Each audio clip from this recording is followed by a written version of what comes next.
আমি তেওঁলোকক ধন্যবাদ জনাইছোঁ।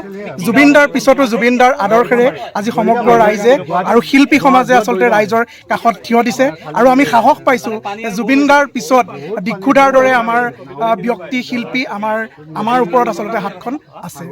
য'ত মানুহ গৈ নাপায়গৈ, কোনো যাতায়াতৰ ব্যৱস্থা নাই, তাত আহি পেলাই আজি এনেকৈ বান সাহায্য দিয়া হৈছে। কি ক'ব?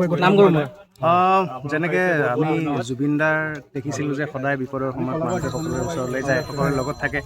তো সেই আদৰ্শ আগত ৰাখি সদৌ অসম জুবিন গাৰ্গ ফেন ক্লাব, লগতে আপোনাৰ কলাগুৰু আৰ্টিষ্ট ফাউণ্ডেশ্যন আৰু যোৰহাট জুবিন গাৰ্গ ফেন ক্লাবৰ সহযোগত এই যাত্ৰা কৰা হৈছে। তাত আমিও সহযোগ কৰিছোঁ আহি।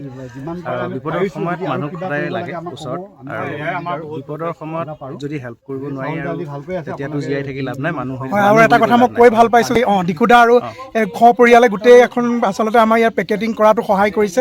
আৰু এই দুৰ্গম অঞ্চলত য'ত মানুহৰ কোনো যাতায়াত ব্যৱস্থা নাই, তাত আহি শিল্পীসকলে আচলতে এইদৰে বান সাহায্যক, বান আক্ৰান্ত পীড়িত অঞ্চলত আহি পেলাই সাহায্য দিছে। আমি তেওঁলোকক ধন্যবাদ জনাইছোঁ।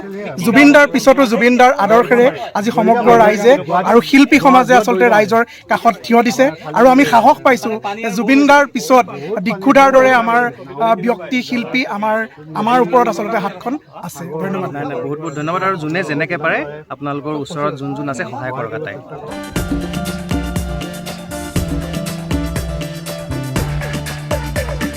দুপৰৰ মোহনাত কাটি উতলা ধুমালেৰে বেলিটো পাৰো, চুৰিয়া চৰাযোৰ কামতে তিতিলে ভাগৰে লৰালে জিও, ৰ'দাৰিব গধূলি বিহুকে